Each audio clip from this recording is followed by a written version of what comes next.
and Studio Digital. Well, right now, Tony Drootin is answering his phone. Who is Tony Drootin? I am the manager at Daddy's House Recording Studios right now, and I've been here about 3 years. I also own a small studio up on 51st Street called Area 51 NYC Studios. It's 2 production rooms with Pro Tools, vocal booths, tons of gear, and a mastering room. And you know, in the past I've dabbled in some management. I've had a label. I do a lot of consulting.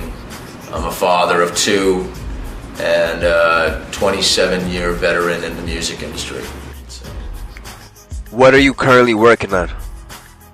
Well, at Daddy's House Studios, basically I'm running the facility for Mr. Combs, and we're doing 3 things with the studio. We're basically doing some improvements. We're trying to draw more commercial business into the facility as opposed to it being exclusively for bad boy, artist productions.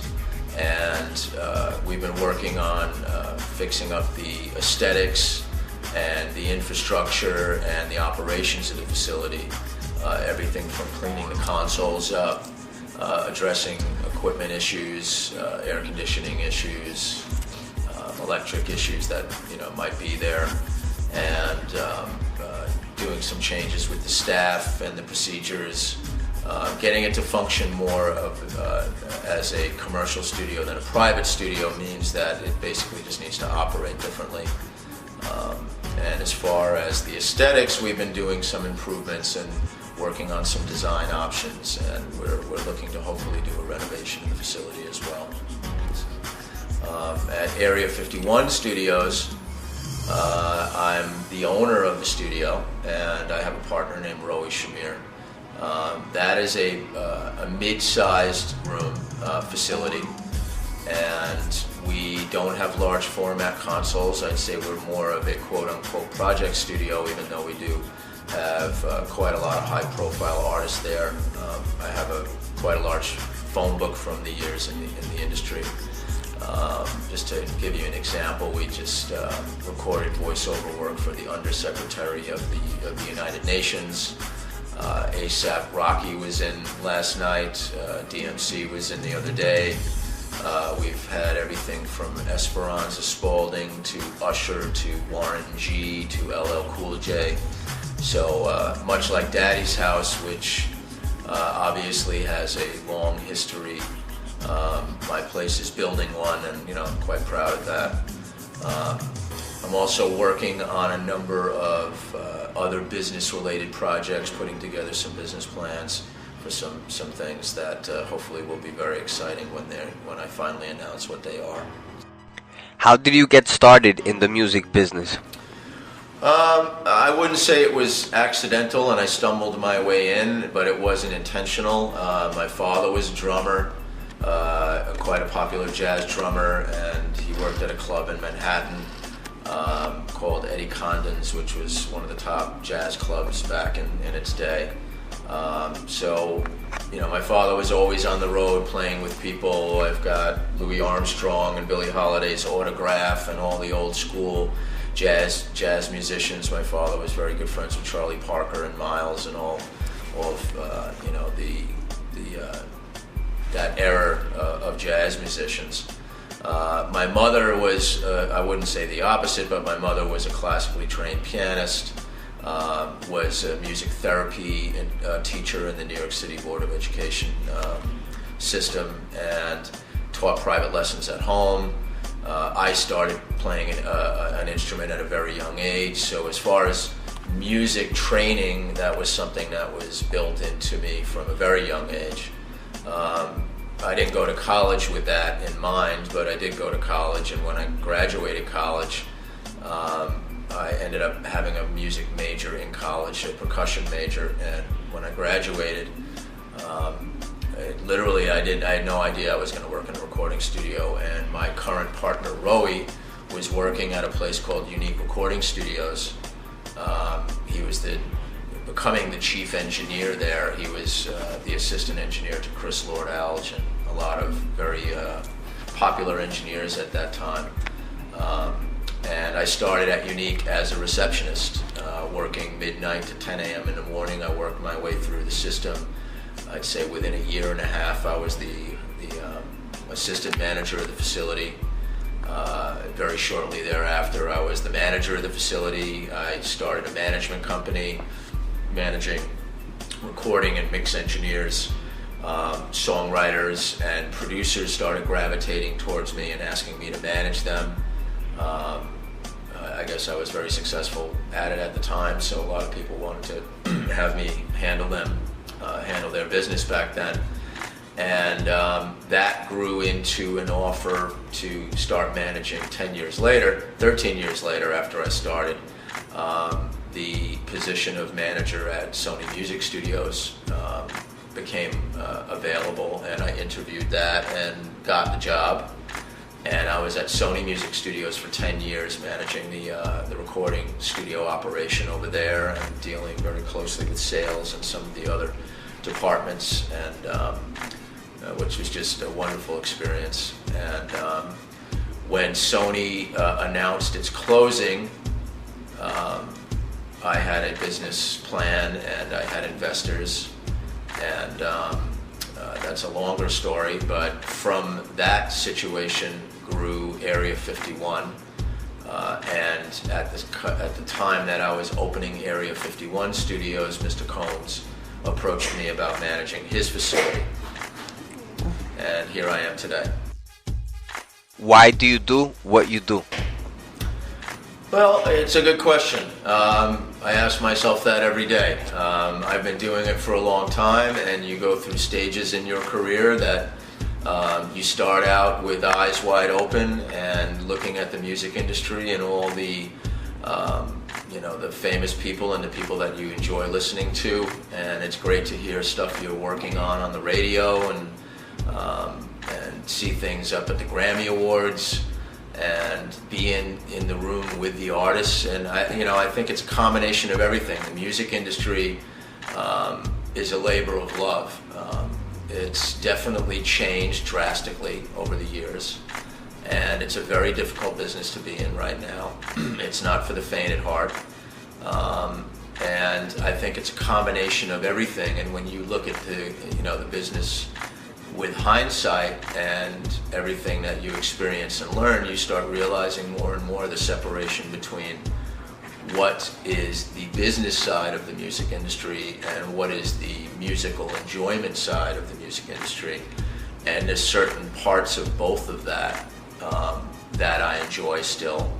And to be very honest, there's certain parts of it that I don't enjoy very much as well. I think some of the music that's coming out today is recorded poorly and written poorly, but that's a whole different conversation. And the music business side of it can be trying at times, but it can also be very rewarding. So it's a combination of a lot of things, and I can't really think of a lot of other things I'd rather be doing, actually. What is your favorite part about the recording process? Well, I mean, I'm a musician and I'm a drummer, so I love seeing a live tracking session happen. And there's so many different, because of technology now and because of the different genres of music, there's so many different studio setups for the various genres of music that are being recorded today.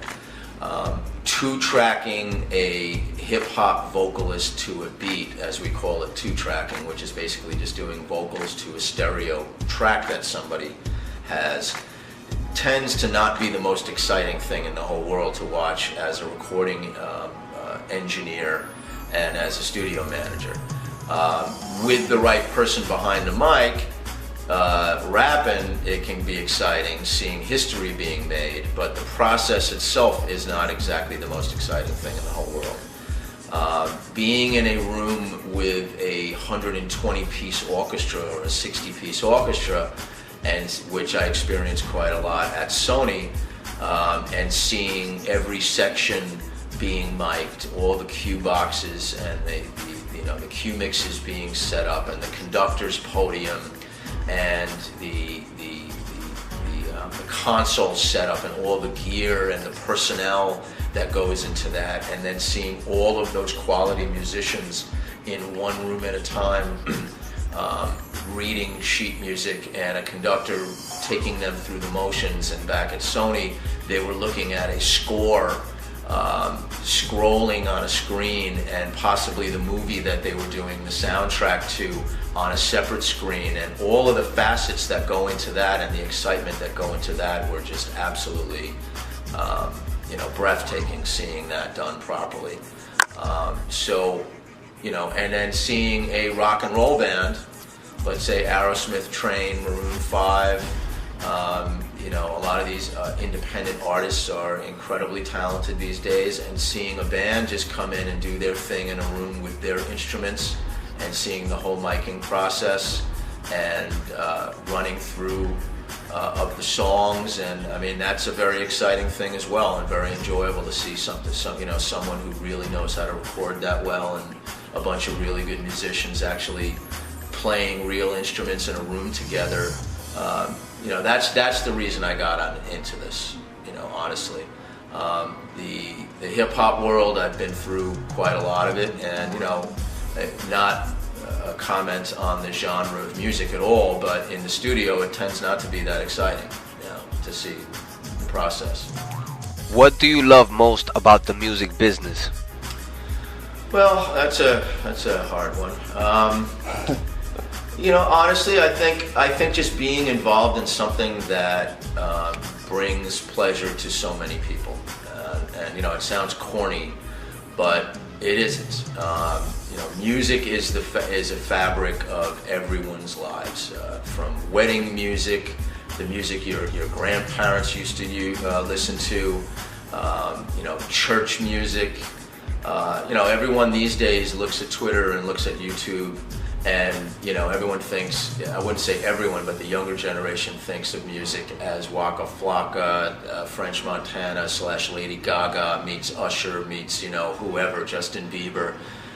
Music is much deeper than that, and there's all different kinds of genres of music that are cultural, are ethnic, are are regional, and it's just enjoyable knowing that I'm involved in on any given day, that I can go from one type of music to another type of music.